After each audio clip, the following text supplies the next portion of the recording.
trying something new as I still can. I'm just going to tell you right now, I just got off of seeing this film here. Not this film, that comes out next week. This film, it's Peregrine. And so far, it happened to me, it was pretty good for the most part. I wasn't expecting to see it at all.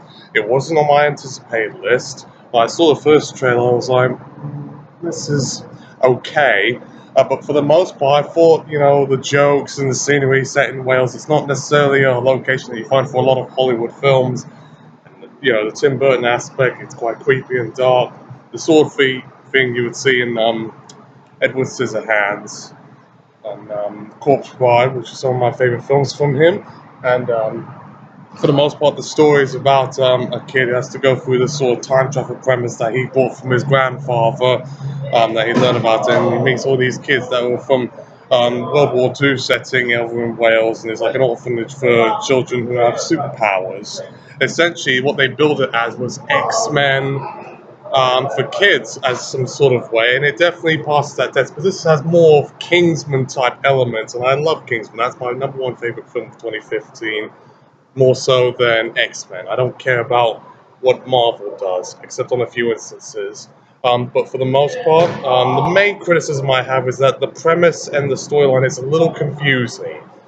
Maybe just because I'm not too big into time travel movies. I don't really watch Back to the Future. I didn't like Men in Black 3. I didn't like that movie The Jacket with Adrian Brody. But hey, I like this movie, mainly because it was funny and it had some pretty cool action scenes, especially a scene that ripped off Jason and the Argonauts. Of all things, Jason and the Argonauts with skeletons fighting against people. And it seems like the villain has a Slenderman type approach to it too, and Samuel Jackson was doing his usual "I am a badass mofo" Pulp Fiction thing, as he usually does. But hey, with a 12A, by the way, you probably might not want to take very young children to this. This is quite a frightening film in many aspects. Even though it is a fantasy, it will make some of the more 5, 6-year-olds quite nervous in the room. But that's what you get with a Tim Burton. I could have said that about Monster House or Paranorman, but those aren't Tim Burton. Those are animated films with a horror theme. That's pretty much all I have to say about Miss Peregrine, not Miss Pellegrine. I sort of got my tongue tied right over there. Home for Peculiar Children.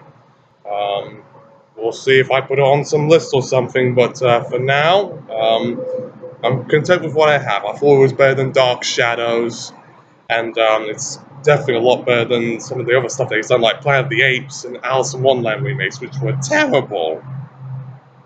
But it ain't as good as with Scissorhands, I can guarantee you that.